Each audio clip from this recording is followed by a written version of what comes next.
बोल मारी अम्बे, जय जय अम्बे, बोल मारी अम्बे, जय जय अम्बे, हे बोल मारी अम्बे, जय जय अम्बे, हे बोल मारी अम्बे, जय जय अम्बे, बोल मारी अम्बे, जय जय अम्बे, बोल मारी अम्बे, जय जय अम्बे, हे बोल मारी अम्बे, जय जय अम्बे, हे बोल मारी अम्बे, जय जय अम्बे, बोल मारी अम्बे, जय जय अम्बे, बोल मारी अम्बे, जय जय अम्बे, हे बोल मारी अम्बे।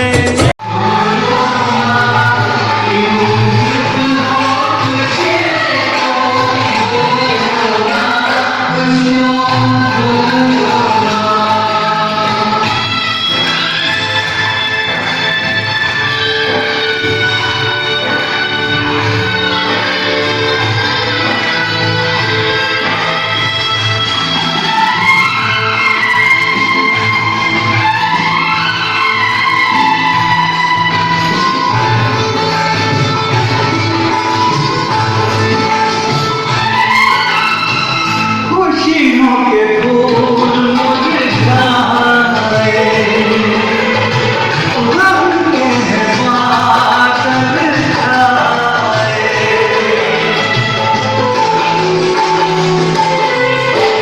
खुशियों के फूल मुरझाए, रंग है बादल छाए।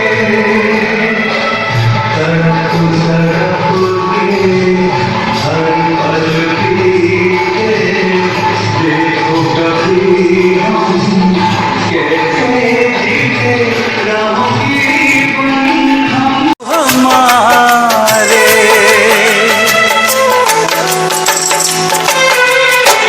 कहते ये भक्त तुम्हारे,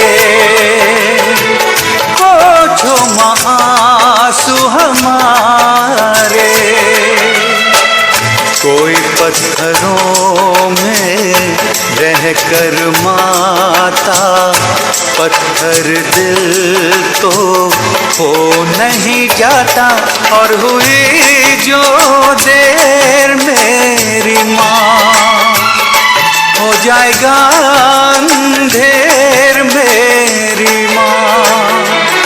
दुखी दुख में हमारे बोलो माँ, दुखी दुख में हमारे बोलो माँ। अब की बार अकेले नहीं आई, साथ में इंद्र आए, यम आए, अग्नि आए, वरुण आए, कुबेर आए, यहाँ तक कि मुनि विश्वामित्र भी आए।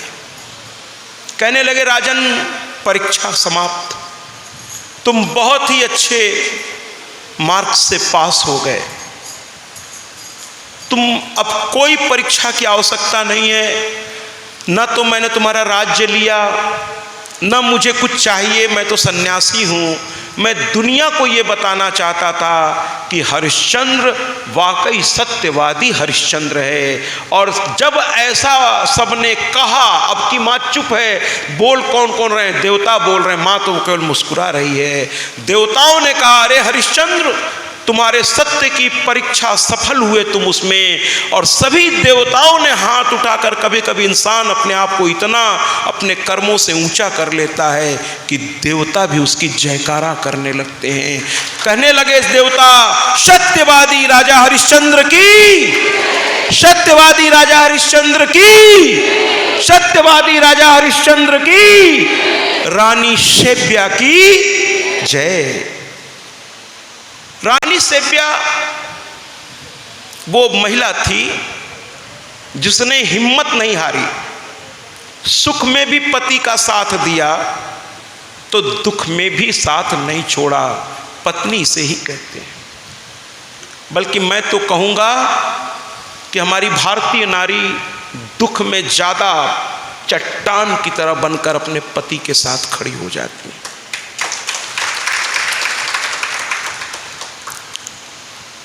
रामचरितमानस के दो चरित्रों को मैं इस समय आपके सामने ले आना चाहूँगा। एक सीता, दूसरा उर्मिला। सीता राम के साथ जंगल जाने को तैयार हो गई। राम के साथ कहने लगी जहाँ तुम वहाँ मैं। राम ने कितना भी समझाया, तुम राजकुमारी रही हो, तुम्हें नहीं मालूम जंगल में कैसे तकलीफ़ होगी। अरे मुझको जाने दो, मुझे आदत है, मुझे तो गुरुकुल में अभ्यास कराया गया, मैं सेना में भी साथ में जाता हूँ, हम लोगों को आदत है, तुम लोग आराम से घर पे रहो, माता पिता की सेवा करो। कहने लगी 3 बहुएं हैं, वो करेंगी, वो भी मेरी बहनें हैं, लेकिन मुझे आप ही के साथ, आपके साथ अगर कल मैं राज महिषी बनने वाली थी तो आज जंगल का राजा आप बने हैं, तो मैं आपके साथ जंगल में चलने को तैयार हूँ। तो एक तरफ सीता का ये चरित्र है, दूसरी ओर उर्मिला ने लक्ष्मण से क्या कहा। जब उसने सुना कि ये भी जा रहे हैं अपने भाई की सेवा के लिए, तो कही कि देखिए राम को वनवास मिला, वनवास केवल राम को मिला था, ध्यान रखिएगा, लेकिन साथ में लक्ष्मण और सीता स्वेच्छा से गए थे, उनको वनवास नहीं मिला था, केवल राम को वनवास मिला था 14 वर्ष का। लेकिन सीता अपनी पत्नी धर्म का पालन करने के लिए गई और लक्ष्मण अपने भातृ धर्म का पालन करने राम के साथ गया। और उनकी पत्नी उर्मिला ने कहा था कि आप भैया भाभी की सेवा करना, अगर मैं आपके साथ रहूँगी तो आपको मुझे भी देखना पड़ेगा, तो फिर आप पूरी ईमानदारी से अपने बड़े भाई और भाभी की सेवा नहीं, क्योंकि कुछ समय आपको मुझे भी देना पड़ेगा, इसलिए मैं नहीं जाऊँगी आपके साथ, जिससे आप स्वतंत्र होकर पूरा समय अपने भाई भाभी की सेवा में लगा दें। रही बात मेरा क्या कर्तव्य है, तो कहने लगे कि मेरा भी कर्तव्य है कि आपके माता पिता को यहाँ कोई तकलीफ़ न हो, और 14 वर्ष बाद जब आप लौटे तो आपके माता पिता ये कह सकें कि तुम गए, उसका दुख तो था, लेकिन मेरी बहू बेटा बन कर के और बहू बन के दोनों बन कर के मेरी सेवा की। ये पत्नियाँ अपना सब कुछ छोड़ करके अपने जीवन का बहुत कीमती समय आपको और आपके परिवार को, आप भी देते हैं इनको, ऐसा नहीं है, लेकिन आपके परिवार को ये दे देती हैं। हर पति को ये मैं आपका बड़प्पन कहूँगा कि आप कृतज्ञ हों कि भाई तुमने अपने माँ बाप का घर, अपना पूरा दोस्त, वहाँ के मित्र सबको छोड़कर, अपना अस्तित्व एक तरह से मिटाकर मेरे परिवार की सुख शांति और समृद्धि के लिए मेरे साथ कदम से कदम मिलाकर साथ दिया। और विश्वास कीजिए, माँ के बाद अगर कोई व्यक्ति को पहचान पाता है तो वो होती है उसकी पत्नी। वो अच्छी तरह जानती है हमारे पति को क्या चाहिए, कब चाहिए। जैसे माँ को पता है मेरे बेटे को कब क्या खाना है, क्या पीना है, कौन सी कैसे, तो या तो माँ या फिर पत्नी। और जब भी आपस में हम लोग बैठें, पति पत्नी आपस में जब भी बैठें, एक दूसरे का सम्मान करें। आजकल एक जो मोबाइल का एक फैशन आया है, पत्नियों का मजाक तरह तरह से बना करके मोबाइल में डाला जाता है, और एक हल्का सा मजाक किसी दिन ये अगर आपसे कर दें तो आपको बुरा लग जाएगा, और आप लोग चुटकुले भी इन पर सुना देते हैं। ये ठीक नहीं है। मैं सबकी बात नहीं कर रहा हूँ, कुछ लोगों की बात कर रहा हूँ जो लोग पत्नी को सिर्फ भोग्या समझते हैं। याद रखिएगा कि ये स्त्री हैं, ये माँ दुर्गा स्वरूपा हैं, माँ काली स्वरूपा हैं, और अपने जीवन का अनमोल समय सब कुछ तो आपको दे दिया। इनके पास क्या 365 दिन में जितने ये व्रत रहती हैं, मैं आप सभी से पूछना चाहता हूँ, उसमें से एक व्रत, बहुत सारे व्रत ये लोग रहती हैं, लेकिन उनमें से एक व्रत बता दीजिए जो ये अपने लिए रहती हैं। कोई एक व्रत बता दीजिए, या तो पति की आयु के लिए, या बच्चे के आयु के लिए, या घर के सुख शांति के लिए। अपने लिए कोई एक व्रत हमको हो तो बता दीजिएगा। करवा चौथ पति की आयु के लिए, गणेश चतुर्थी बच्चे के आयु के लिए, घर की सुख शांति के लिए। एक जगह मैं गया, वो ठाकुरों का गांव था, वहाँ थोड़ा पुरुष प्रधानता बहुत ज़रूरत से ज़्यादा थी, तो मेरा सम्मान तो सभी बहुत प्यार देते, माँ की कृपा है, तो वो हमसे वहाँ के ग्राम प्रधान कहने लगे ये तस्वीर देख के, ये कौन है? हमने कहा ये मेरी धर्म पत्नी है। तो कहें क्या इस संसार में नहीं? हमने कहा नहीं है। उसी के बाद मैंने सब कुछ छोड़ के माँ की कथा सुनाई। तो कहे महाराज जी इनकी तस्वीर लेके आप क्यों चलते हैं? हमने कहा ब्रह्मा विष्णु महेश की कथा सुन लीजिए। माँ कहती है अपनी धर्म पत्नी का सम्मान करना, मैं तो बस माँ की बातों का पालन कर रहा हूँ। तो वो कहने लगे कि ऐसा क्या इन्होंने कर दिया कि आप इनकी तस्वीर को भी लिए, माने एक हाथ में इनकी तस्वीर आप रखते हैं, माने मैया की, और एक हाथ में इनकी रखते हैं, ऐसा क्यों? हमने कहा ये तो मेरी जगदम्बा है, इन पे तो कोई दिक्कत आपको नहीं है? क्या नहीं नहीं, दिक्कत मुझे किसी पे नहीं है, लेकिन मुझे जानना है। तो हमने कहा जिसने अपने जीवन का 32 साल मेरे साथ गुजार दिया बिना किसी शिकवा, बिना किसी शिकायत के, जो हमारे परिवार के हित में था, उसको ही जिसने सर्वोपरि माना और मेरे मान सम्मान की जिसने रक्षा की, अपना सब कुछ आहुति दे दी, अगर उसकी एक तस्वीर लेके मैं घूम रहा हूँ तो उस पर कौन सा बहुत बड़ा एहसान कर रहा हूँ। आइए ना, मैं आपसे इजाज़त मांगते हुए 9 दिन से कथा सुना रहा हूँ। व्यक्तिगत मैंने कोई बात कभी नहीं ज़्यादा की, लेकिन आज इनके सम्मान में ये 4 लाइन। आइए हम सभी अपने अपने धर्म पत्नियों के सम्मान में, अब ये मेरा भाव है, हो सकता है आप में से किसी को शायद अच्छा लगे, किसी को नहीं लगे, मुझे नहीं मालूम, लेकिन मैं तो उसे श्रद्धांजलि दूंगा कि उसने अपने जीवन के 32 साल का हर सेकंड मेरे और मेरे परिवार के सम्मान में बिता दिया। कभी अपने वहाँ का जिक्र उसने नहीं किया कि मुझे वहाँ ऐसा होता था, अपने मायके का कभी जिक्र नहीं किया। जो मिला उसी में खुश रही, हर सुख दुख में मेरे साथ रही, और जहाँ मैं लड़खड़ाया आगे बढ़कर उसने मुझको संभाला। मैंने उसको क्या संभाला? मुझे तो लगता है, प्रहलाद जी भी कल कह रहे थे अपनी पत्नी के लिए कि भाई इनकी वजह से ही मैं सब कर पाता हूँ। और शायद हर आदरणीय पति अपनी पत्नी को ही श्रेय देता है कि इन्होंने घर संभाला, तभी मैं बाहर की दुनिया में इतना नाम कमा सका। इसलिए ये 4 लाइन वो है नहीं, उनको श्रद्धांजलि स्वरूप।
ये रिश्ते बड़े अलग तरह के हैं।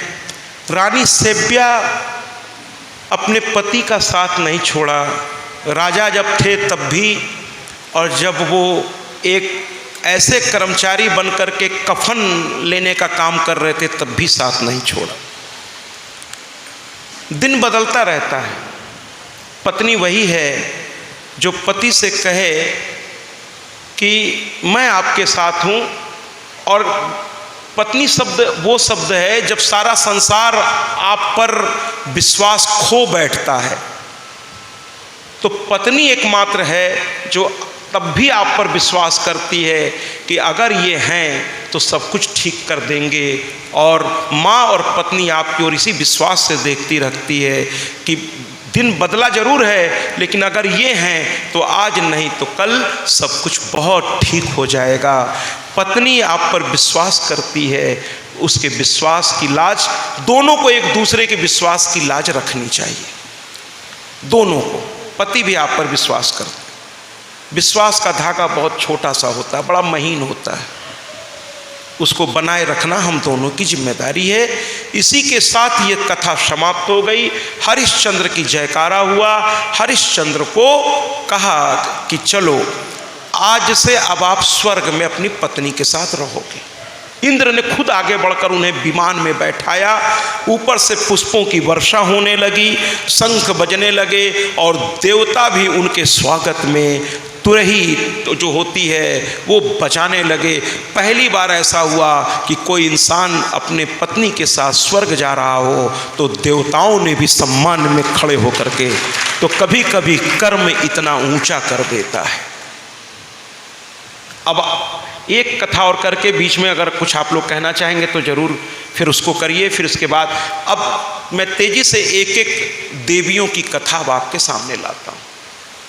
सबसे पहले माँ सरस्वती, मुझे एक कथा और कर लेने दीजिए फिर इसके बाद।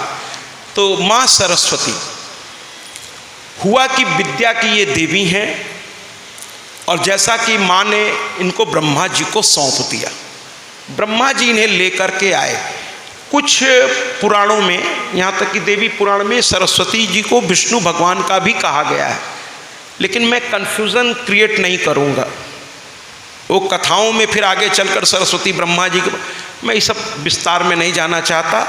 जो बचपन से सुनते आए माँ सरस्वती ब्रह्मा जी के साथ, तो ब्रह्मा ने उनकी पूजा की। जब आप किसी की कन्या को अपने यहाँ ले आते हैं और पूरी जिम्मेदारी उसके हाथों में सौंपते हैं तो पहले उसका सम्मान करिए। आप किसी कन्या को अपने घर ले आए और रात में ही कहना शुरू कर दिया कि देखो हमारे घर में ऐसे होता है, ऐसा होता है, ऐसा होता है, सुबह उठ के ये करना, सुबह उठ के वो करना, ये करना, वो करना, वो करना। बेचारी लड़की घबरा जाएगी, सुबह सुबह एक ही काम करेगी, अपने मायके फ़ोन करेगी, कहेगी यहाँ बहुत सारा नियम, हमको यहाँ से ले चलो। ऐसा नहीं करना था। पहले आप उससे पूछिए आपको क्या पसंद है, आप कैसे जीती हो, आपके माँ बाप के यहाँ आप कैसे रहती थी, पहले उसका सम्मान करिए। धीरे किसी को बदलना हो या किसी को अपने में मिलाना हो तो पहले उसके जैसे आप बन जाइए। जबरदस्ती उसको अपने जैसे बनाने का प्रयास मत करिए। उसे विश्वास दिलाइए आप उसके अपने हैं। जब पति को वो स्वीकार कर लेगी अपने रूप में तो उसके बाकी लोगों को तो वो स्वीकार कर ही लेगी, स्वीकार कर ही लेगी, लेकिन जबरदस्ती करके नहीं।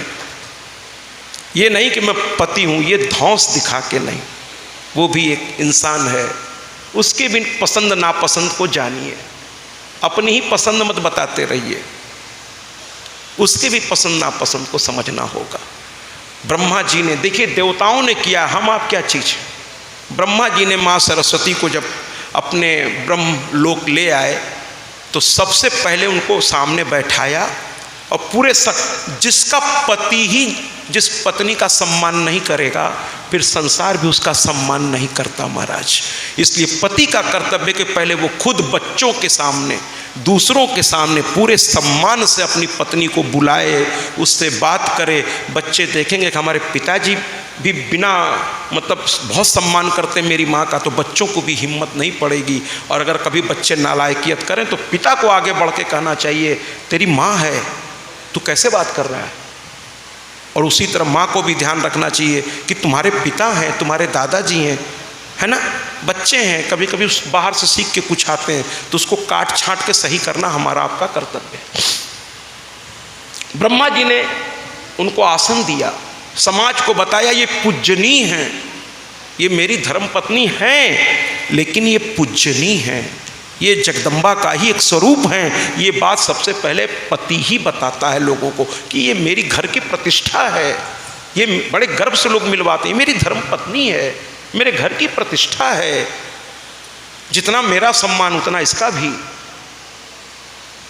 तो ब्रह्मा जी ने सबसे पहले माँ सरस्वती की पूजा की। पत्नी बनने के बाद उन्हें बैठाया सामने, उनको माला फूल पहनाया। देखिए देवता कर रहा है अपनी पत्नी का सम्मान। रोली कुमकुम लगाया और कहना शुरू किया ब्रह्मा जी के शब्द में, ब्रह्मा जी के शब्द। कुंदेन्दु तुषार हार धवला, या कुंदेन्दु तुषार हार धवला, या शुभ्र वस्त्रावृता, या वीणा वरदंड मंडित करा, या श्वेत पद्मासना, या ब्रह्माच्युत शंकर प्रभृतिभिर देवै सदा वन्दिता, सा मां पातु सरस्वती भगवती, निःशेष जाड्यापहा, शुक्लां ब्रह्म विचार सार परमा, आद्यां जगद्व्यापिनी, वीणा पुस्तकधारिणी अभयदा,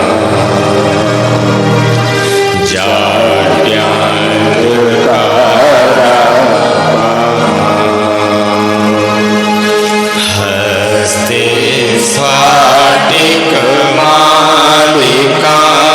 विदधति, पद्मासने संस्थितां, वन्दे तां परमेश्वरी भगवती, बुद्धिप्रदां शारदां। बोलिए ना सरस्वती मैया की। इतना धीमे, हम लोग शक्ति के उपासक हैं, हमारे यहाँ शक्ति ऊर्जा में तब्दील होती रहती है, इसलिए जोरदार जयकारा लगाइए। सरस्वती की ज़रूरत किसको भला नहीं है और किस देवी की ज़रूरत किसको नहीं है ना। तो आइए ना बोलते हैं सरस्वती मैया की। ये हुई बात। अब आदरणीय अपनी बात रखें। अगर आप लोग कुछ रखना चाहते हो, कुछ कहना चाहते हो। पूज्य सत्याजी महाराज हमारे 9 दिन के यहाँ गुजरात के बनासकांठा के डीसा के मेहमान थे। अभी क्या कार्यक्रम है वो मेरे को पता नहीं है, लेकिन बार बार आप आइए। एक अच्छा कार्यक्रम गौशाला के लिए, गौ मैया के लिए भविष्य में अरेंज करेंगे। कैसे होता है वो देख लेते हैं। हम भी प्रयागराज आएंगे और आपके सानिध्य में वहाँ प्रयागराज का दर्शन भी करेंगे सब मिल के। एक अच्छा कार्यक्रम ये 9 दिन का। मैं प्रहलाद भाई, सुंदर भाई और राजू भाई गोहिल है कि नहीं है, वो तीनों को बधाई इसलिए देता हूँ कि विचार हमेशा छोटा सा होता है, लेकिन ये विचार से सारे डीसा गांव को बड़ा फायदा हुआ। कथा का लाभ मिला, बहनों को मिला, भाइयों को मिला, और जो लाभ ले सके वो सभी नसीबदार है, पुण्यशाली है, भाग्यशाली है। और जो लाभ नहीं ले सके वो कम नसीब है, ऐसा मैं नहीं कहता, लेकिन भविष्य में वो आए ऐसा प्रयत्न हम सब साथ में मिलकर करें। ये पूरा कलयुग चल रहा है, और कलयुग में मात्र और मात्र प्रभु स्मरण, कथा श्रवण और जो जीव दया का कार्य हो सके वही साथ में आएगा। हमारे बीच में से आज हमारे एक बड़े सीनियर सिटीजन थे सत्याजी महाराज, वो कल बड़े हंसकर हमारे साथ बात कर रहे थे कल ही, और आज सुबह अटैक आया रमन भाई पटेल करके, और आज सुबह चल बसे, उसका देहांत हो गया। बड़ा अच्छा आदमी था, सीनियर सिटीजन का एक बड़ा ग्रुप चल रहा है साईं बाबा मंदिर में, उसका वो प्रमुख था, प्रेसिडेंट था। अभी 5 दिन पहले वो जीरावाला हमारा जैन तीर्थ है पावापुरी, वहाँ एक टूर गई थी, उसका भी वो साथ में थे, टूर में गए थे। ये हमारे कन्हूभाई आचार्य साहब सब सीनियर सिटीजन वहाँ बैठते हैं और सब आनंद मौज करते हैं। घर से और किसी समस्या से जो माइंड में कुछ ऐसा होता है वो वहाँ आके बैठते हैं और आनंद मौज करते हैं। वो रमन भाई आज हमारे बीच नहीं रहे। ऐसे एक दिन हमारा भी आएगा, कब हमारा फोन आ जाएगा पता नहीं है। कभी परमात्मा का फोन आ जाएगा, चलो हमारे दरबार में आ जाओ, तो हमें भी जाना पड़ेगा। जाना तो नहीं है, कभी नहीं जाना है, 100 साल 150 साल जीना है, लेकिन उसका जो फोन आ जाए तो जाना पड़ेगा।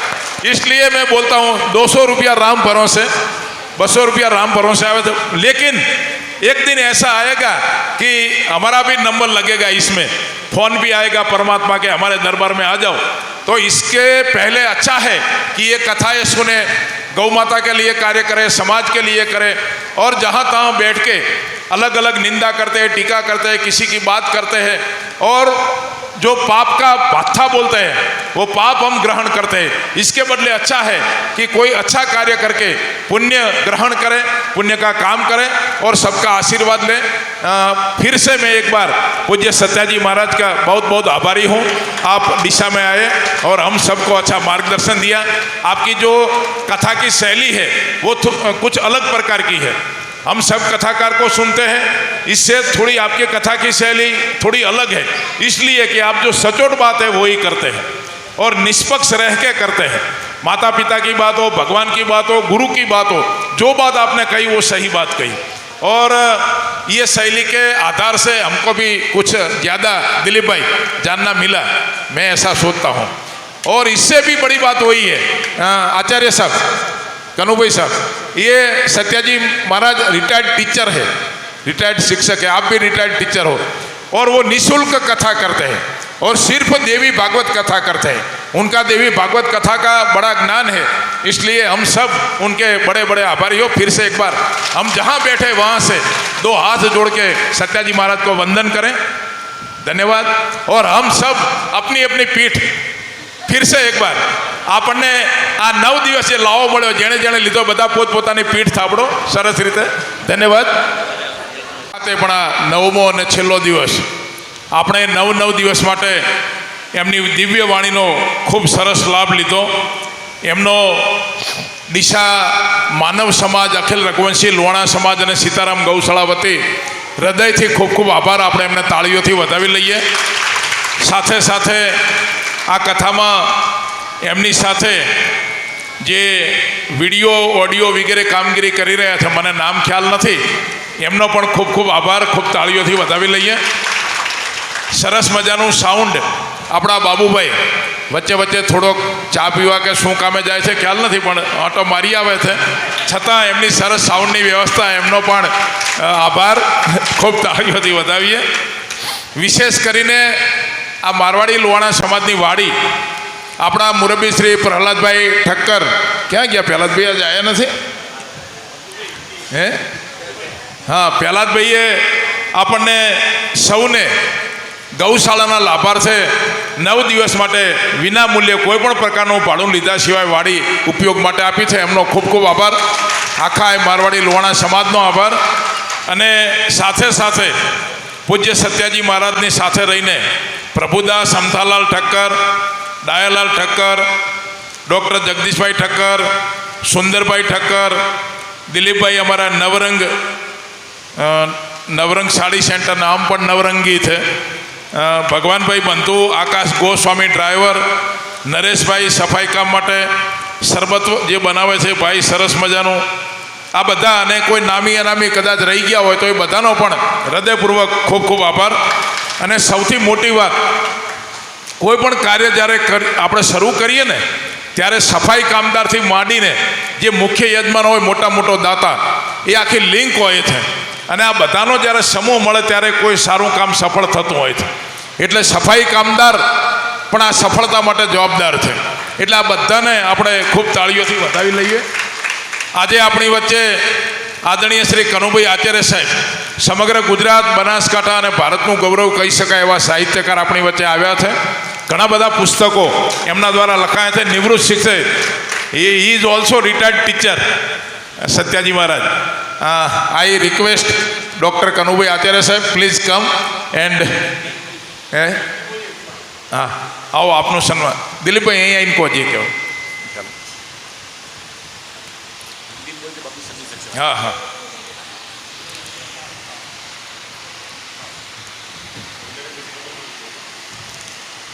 कनुभाई आचार्य साहब का सम्मान पूज्य व्यास जी के कर कमलों द्वारा हो रहा है.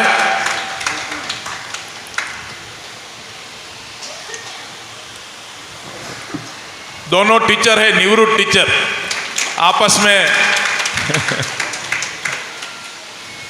Both are retired teachers. धन्यवाद. ठक्कर लवजी भाई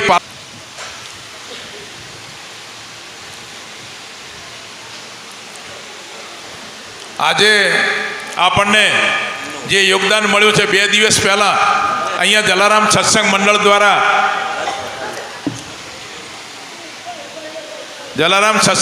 દ્વારા જલારામ બાપાના ભજન કરવામાં આવેલા.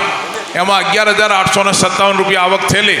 એમાં જલારામ સત્સંગ મંડળે 3,143 રૂપિયા ઉમેરીને આજે 15,000 રૂપિયા પરત આપ્યા છે. જલારામ સત્સંગ મંડળ તરફથી 15,000 રૂપિયા સીતારામ ગૌશાળાને અર્પણ કરવામાં આવે છે. રોકડા આપી દીધા છે. અત્યારે 11,000 રૂપિયા ઠક્કર કીર્તિલાલ ભેમજીભાઈ, 5100 રૂપિયા બચુલાલ રણછોડજી હસ્તે હસમુખલાલ બચુલાલ ઠક્કર, 1100 રૂપિયા હેતલબેન નરેશભાઈ નરેશકુમાર જીવણજીભાઈ ઠક્કર, 1500 રૂપિયા પટેલ પ્રવીણકુમાર ઉમેદરામભાઈ ડીસા રામકૃપા સોસાયટી, 500 રૂપિયા ઠક્કર કમળાબેન મનુભાઈ યજ્ઞ માટે, 5100 રૂપિયા ઠક્કર દક્ષાબેન મુકેશકુમાર, 5100 રૂપિયા સોની દિલીપભાઈ ત્રિકમલાલ અને 500 રૂપિયા સરબતવાળાના રામ હસ્તે, 101 રૂપિયા દિવ્યાબેન મનુભાઈ પંચાલ એમના તરફથી આવે છે. આ બધા દાતાઓને ખૂબ તાળીઓથી વધાવી લઈએ. 1100 રૂપિયા અમૃતલાલ રામાજી રાનેરવાળા ઠક્કર, ધન્યવાદ. રાધાબેન કિશનભાઈ વાલડે, ધન્યવાદ. હા, બેનર, એમનું બેનર લગાવ્યું છે. બેનરના 1100 રૂપિયા આવ્યા છે. આ રીતે જેણે જેણે જે પ્રકારે 1100 છે. તુડાજી જીવણજીભાઈ સાથે આપણા ગૌભક્ત વેરસીભાઈ પ્રજાપતિ પણ આવ્યા છે, ધન્યવાદ. આજે તેઓ ત્રિકાળદાસજી બાપુની સાથે પણ છે જ. વેરસીભાઈ સવારથી બાપુ પધાર્યા છે. ખૂબ તાળીઓથી આપણે બાપુનું આદરપૂર્વક હાર્દિક સ્વાગત કરીએ. આવતીકાલે યજ્ઞનું આયોજન છે, એમાં પણ બધા લાભ લે. આજે રાત્રે 8:30 વાગે જલારામ બાપાના ભજન ભાવેશભાઈ ગુણવંતલાલ ઠક્કર વેદાંત બંગલો હાઈવે પર એમને ત્યાં છે. 3 पाटला बाकी है. 5100 ना कुल 9 पाटला के मेरी बात को विराम देता हूँ और आपका बहुत बहुत आभारी हूँ. We are very thankful to you. फिर आइए जब आपका मन चाहे, कथा हो या ना हो, लेकिन दिशा में आइए. धन्यवाद.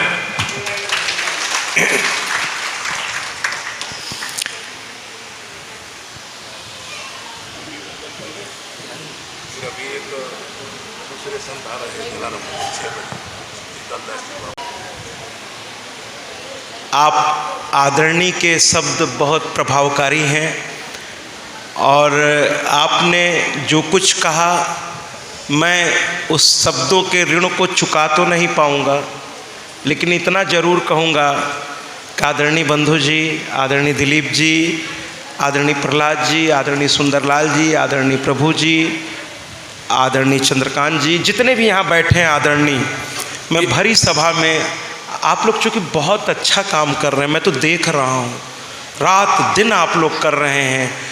तो आदरणीय बंधु जी, मैं आपके इस अभिभूत वचनों से मैं कुछ कहने की स्थिति में नहीं. कृपया थोड़ा सा 2 मिनट में शांति से.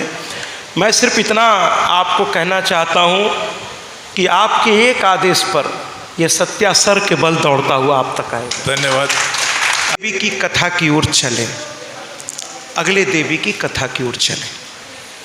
माँ सरस्वती के बाद माँ गंगा की बात करें जरा सा.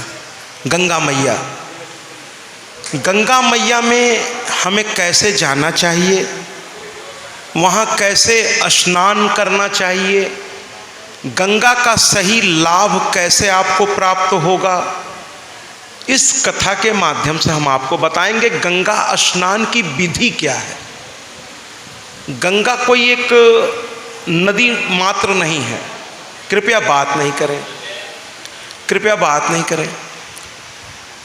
गंगा एक नदी मात्र नहीं है, ये तो एक ऐसी धारा है जो तन मन को पवित्र कर देती है। मैं कृपया,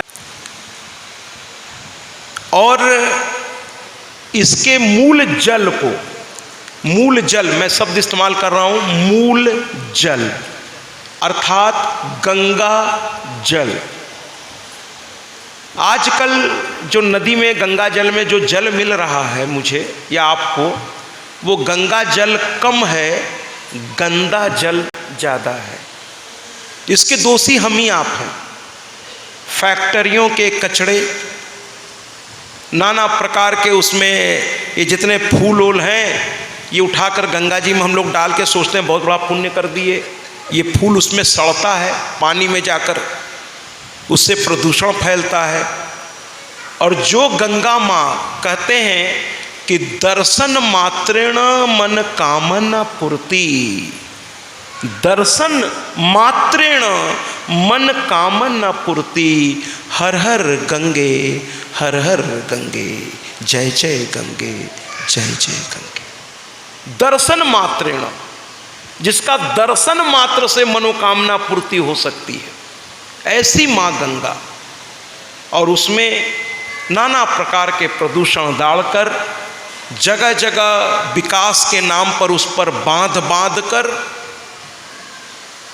ये बांधों का सिलसिला चला तो था विकास के लिए, लेकिन धीरे धीरे ये विनाश की तरफ जा रहा है। यहाँ एक नदी है, देखिए, बनास करके नदी है, और वो सूखी हुई है। हमको लोगों ने बताया कि बांध बंध गया, इसके बाद इधर जल ही नहीं आ रहा। अभी तो सरकार को देखना होगा, उनके पास सारे संसाधन हैं, वो चाह लें तो ये नदी फिर से जीवंत हो सकती है। वो पाइपलाइन बिछा करके सीधे गंगा का जल ला के इसमें डाल सकते हैं, कोई बड़ी बात नहीं है, बस इच्छा होनी चाहिए। मैंने कहा ना कि मैं बिना डरे, क्योंकि मुझे किसी से कोई लेना देना नहीं है, मैं सरकार से भी कहता हूँ कि अगर आप चाह लें तो आपके लिए बड़ी बात थोड़ी है। बिहार की सरकार, मैं किसी सरकार की प्रशंसा नहीं कर रहा हूँ, उनके कार्य की बुराई और प्रशंसा कर रहा हूँ, सरकार की नहीं। वहाँ पर मैं गया था कथा में, तो लोगों ने बताया पाइपलाइन से गंगा नदी का जल लाकर वो नदी सूख गई थी, सीता जी, ऐसा वहाँ के लोग कहते हैं, सीता जी के श्राप से। क्योंकि नदी ने कुछ ऐसा कह दिया जो उचित शायद नहीं था, शायद क्या नहीं था, तो जल विहीन होने का श्राप माँ के मुंह से निकल गया, तो वो जल विहीन हो गई थी। लेकिन अब वहाँ की सरकार, जो भी इस समय, मैं उसमें इंटरेस्ट नहीं ले रहा हूँ, मैं जानता हूँ कौन लोग हैं, लेकिन मैं निसंकोच कहना चाहता हूँ कि मुझे व्यक्ति से या सरकार से कोई लेना देना नहीं। उन्होंने काम अच्छा किया, पाइपलाइन से गंगा जल लाकर उस नदी में इतना व्यवस्था कर दी कि वो नदी फिर से नदी जैसी हो गई है और उसमें गंगा का जल हो गया है। तो यहाँ के भी लोगों को सोचना चाहिए, यहाँ के सरकार को भी, कि नदी सूखी क्यों रहे, क्योंकि नदियाँ जीवन की दात्री हैं, और वो चाह लें तो कोई बहुत बड़ा उनके लिए नहीं है।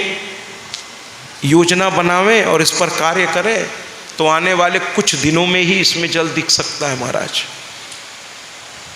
अब मूल वजह क्या है, मैं चूंकि यहाँ का हूँ नहीं, मुझे नहीं पता पूरी बात, मैं तो निवेदन कर सकता हूँ। तो नदी जीवन की धारा है। गंगा मैया भी पहले तो गंगा मैया कहाँ से आई द्रव्य रूप में, ये समझ लीजिए, द्रव्य रूप में।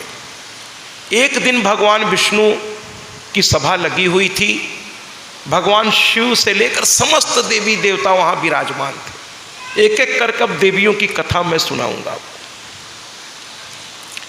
तो सबने शिव से कहा कि कोई गीत सुनाइए, वो तो नटराज हैं, संगीत और गीतों के देवता हैं वो। उनके जैसा गायन कोई दूसरा जल्दी कर ही नहीं सकता महाराज।